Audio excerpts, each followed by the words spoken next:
bikin program ke sekolah-sekolah, ke desa-desa untuk cari talentnya gitu. Dan kemudian series itu jalan beberapa tahun gitu lah. Nah akhirnya dari circle event organizer atau PH, di zaman itu belum disebut content creator, jadi mungkin itu jadi basicku sekarang untuk aku sekarang disebutnya sebagai content creator gitu. Nah terus jadi agak susah tuh, aku coba treatmentnya gimana untuk masuk ke dinas atau perusahaan buat membuat video profile company mereka atau profil perusahaannya atau dinas atau institutnya mereka tuh agak susah. Jadi itu agak lama sampai di 2016-2017 itu si Rumah Sakit Harapan Insani mereka mau Rumah Sakit Harapan Insani, Rumah Sakit Imanuddin itu mereka mau naik akreditasi. Dulu akreditasi mereka masih masih B, mereka mau naik ke akreditasi menjadi A, butuh visual secara keseluruhan video rumah sakitnya mereka. Nah kebetulan aku yang di-hire sama temanku Mas Angga untuk memproduksi videonya. Jadi kita produksi videonya awal-awal itu yaitu profiling rumah sakit Imanuddin secara keseluruhan, terus roomnya yang tersedia apa aja, terus fasilitas yang isi segala macam, itu untuk materi naiknya akreditasi mereka menjadi A. Nah dari situ berjalan aku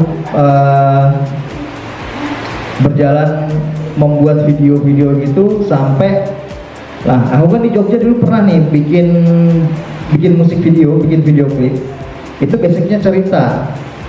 Jadi dulu yang membuat video klip bandku dulu di Jogja tuh lulusan ISI. Nah dari situ si yang memproduksi kami ini, yang membuat video kami ini, dia basicnya film. Setiap video klip kami buat tuh selalu bercerita gitu, selalu ada ceritanya di video itu. Gak cuma band-bandan doang terus selesai, enggak. Nah aku jadi tertarik gitu, terus aku belajar lah sama si namanya Bro Rian Yogyakarta. Terus aku awalnya belajarnya nggak mengameramen gitu loh, jadi nggak secara teknis kamera. Beberapa film, ya alhamdulillahnya aku di sini punya beberapa langganan membuat video, kayak Polres itu sejak 4 tahun 3 tahun terakhir itu alhamdulillahnya berlangganan sama saya. Polres Atlantas, Polres Kobar, itu dari zamannya Pak Devi, alhamdulillah itu berlangganan sama saya, bikin untuk video kegiatan, video inovasinya mereka, video lomba-lomba, video film dalam rangka misal sosialisasi program mereka, tapi bentuknya film. Itu banyak banget tuh dari zamannya Pak Devi, dan sudah 3 atau 4 tahun yang lalu lah. Terus ada juga mereka itu yang dari Polres dilombakan tingkat provinsi. Beberapa kali itu juga yang Polres buat, yang saya yang memproduksinya itu beberapa kali menang.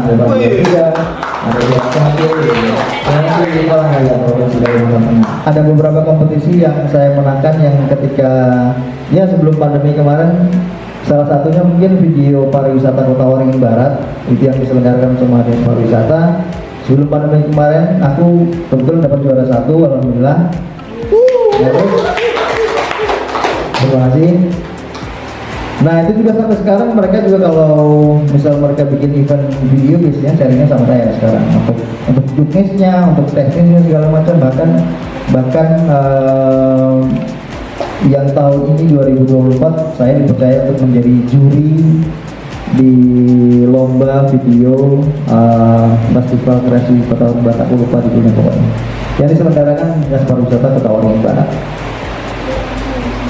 Nah aku memang nggak ngambil video wedding teman-teman, jadi karena aku biasa tuh film, suka video yang bercerita atau ada motivasinya setiap plot yang aku sampaikan. Jadi aku tuh nggak ambil video wedding. Jadi kan sekarang tuh teman-teman yang di Kota Waringin Barat tuh banyak tuh berkembang untuk eh, membuat video weddingan gitu lah. Nah aku kalau nggak ngambil itu, aku biasanya tuh kalau kata Bang Wen tadi ya ada profile company, aku bikin profile company, bikin iklan, bikin video apa namanya? Profile company itu apa? Profile company itu profile perusahaan atau institusi. Jadi misal satu produk air mineral gitu, nah ya aku bikin video tentang promosi, bukan cuma promosi sih, kalau profile company misal tanda kutip pencitraan bagi perusahaan tersebut, pencitraan bagi maksudnya itu kan citra yang akan dibangun oleh perusahaan. Misalnya kalau perusahaan air minum kan pembuatannya higienis, misal dari Gunung Kidul misalnya, misal kan, atau dari pengemasannya itu sudah modern misalnya, itu membuat videonya sesuai dengan tentunya visi misi dari perusahaan, itu profile company. Kalau iklan ya jelas video iklan ya, promosi gitu lah.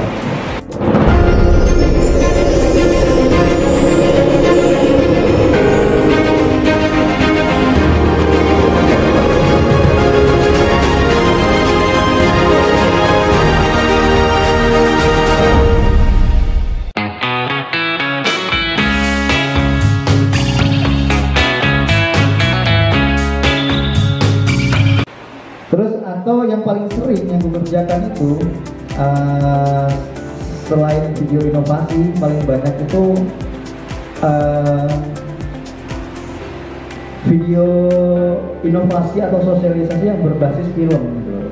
Jadi kayak misal Satlantas Bolos Kobar itu dia bikin video tentang anti knalpot brong misalnya. Nah aku bikin film tentang itu yang intinya adalah kalau knalpot brong itu ternyata mengganggu pengguna jalan lain atau mengganggu orang-orang di sekitar itulah, atau masyarakat gitu. Nah artinya film itu bisa jadi media promosi atau media sosialisasi program bagi siapapun, baik itu perusahaan, sekolah atau institusi atau dinas dan segala macam.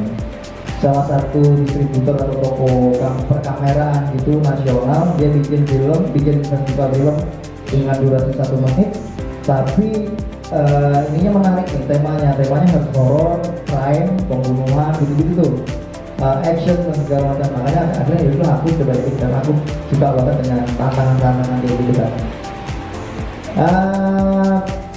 Nanti akan dimulai tanggal 22 atau tanggal 20 something lah pokoknya ada bulan. Nah, ini sudah produksi nih? Sudah selesai. Jadi teman-teman kalau mau lihat coba di YouTube itu cek aja Selebgram. Aku judul filmnya Selebgram. DOSS 1 Minute Film Festival. Dan Selebgram DOSS ya, DOSS 1 Minute Film Festival. Nah itu kalau di film itu di festival itu aku ya khususnya kalau yang punya aku buat itu thriller gitu lah, pembunuhan gitu lah.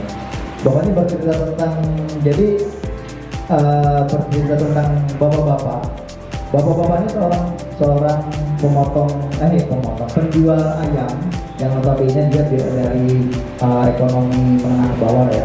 Penjual itu ayam yang punya anak ya usianya kira-kira SMP atau SMA gitu kan. Dia ini punya acuan banget nih, dia sangat terinfluence sama selebgram itu.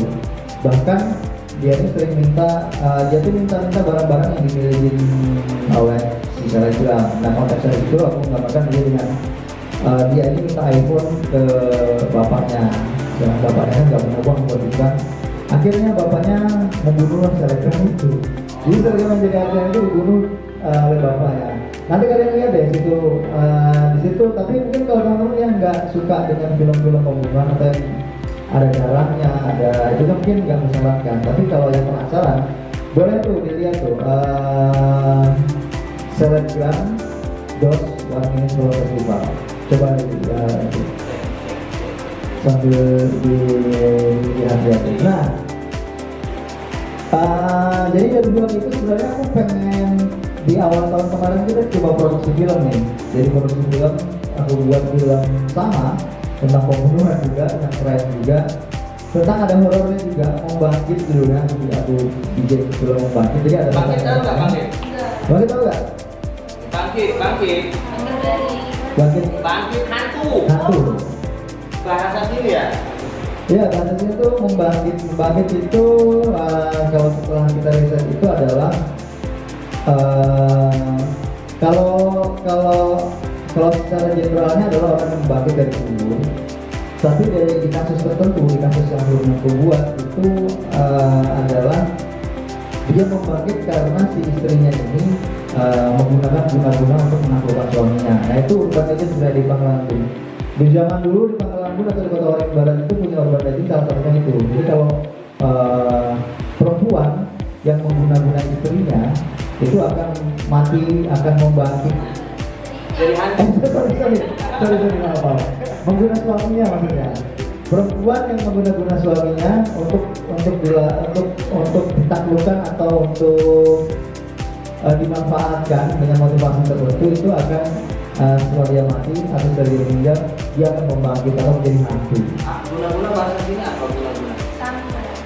Santet bahasa Indonesia apa namanya? Guna-guna ada yang pelet, ada yang santet. Apa? Pelet? Apa sih? Dia pasti bukan peleter. Oh iya, Bang Eden, ini kan di film Bang Eden yang buat ini kan ada berdarah-berdarah kan namanya pembunuhan itu kekejaman itu gimana dengan lulusan sensor lulusnya tidak itu? Nah, iya. Jadi gini, kalau di YouTube itu sudah ada ketentuannya. Jadi di situ kalau kita upload video atau upload film atau konten teman-teman, di situ ada dua ketentuan, dua pilihan. Video itu akan dibuat untuk anak atau video itu tidak dibuat untuk anak. Jadi kalau teman-teman mau buat film setan-setanan, berdarah-darah itu mungkin silahkan dicek yang tidak dibuat untuk anak, karena itu akan membatasi kategori umurnya teman-teman. Jadi teman-teman kalau misal bikin video berdarah-darah itu nggak akan dilihat oleh teman-teman yang pakai YouTube Kids. Kalau YouTube Kids kan itu memang untuk usia anak-anak ya, itu digunakan untuk anak-anak. Tapi juga hati-hati ini jadi bongsor ya, namanya bongsor ya. Nah tapi itu juga sebenarnya jadi ini semacam dilema juga, karena sekarang anak-anak juga dia pakai handphone mamanya kan. Yang pertama itu sebenarnya juga pakai akun YouTube-nya mamanya gitu. Mungkin itu sebenarnya kita kembalikan ke penontonnya, mungkin lebih bijak terutama orang tuanya ya. Kalau pengen menjaga anaknya ya jelas tentu aja kasih YouTube Kids yang pasti dengan batasan tertentu si anak itu, si YouTube Kids itu nggak akan menampilkan video-video yang dikonsumsi orang dewasa lah gitu. Oke. Baik, jangan kemana-mana, masih di ruang tamu SMK Negeri 3 Pangkalan Bun. Bisa.